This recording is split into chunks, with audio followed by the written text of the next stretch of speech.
Okay, so the Lord was having me study the three important feasts: Passover, Pentecost, and Tabernacles. So if we study all of those, we know that Passover was representative of the lamb's blood covering the doors so that he passed over them to not smite them with the plagues that he was putting upon Egypt, the Israelites, right? So there was that border of protection, right?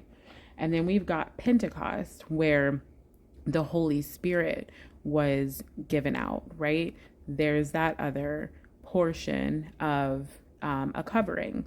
And then we've got Tabernacles, which is a covering, literally, right? So I think what he was trying to point out was that he led me to Revelation 21, verse 3, I believe it was. But I'm going to start at verse 2. And I, John, saw the holy city, New Jerusalem, coming down from God out of heaven, prepared as a bride adorned for her husband. And I heard a great voice out of heaven saying, Behold, the tabernacle of God is with men, and he will dwell with them, and they shall be his people, and God himself shall be with them and be their God. So if we look on further down, go to 6, and he said unto me, It is done. I am the Alpha, the Omega, the beginning and the end. I will give unto him that is athirst of the fountain of water of life freely.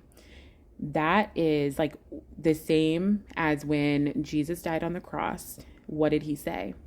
It is done. As in that he had fulfilled that and had become like that new covenant had become, right? So now you see it here where God is saying it is done, because now he had fulfilled that like Feast of Tabernacle, right? The tabernacle of God is with men. Now it's with men, and he will dwell with them, right? God will dwell with them. Very significant. Something that also stood out is when I was studying the Galilean wedding tradition, once the father had called his son to go and get his bride, they had to come back and consummate their marriage. With that consummation, as you can tell in this process, there were several covenants made. At the end, which was the final covenant, they had to consummate their marriage. And if there was blood on the sheets, it was good. And if there wasn't blood on the sheets, then it was not going to follow through.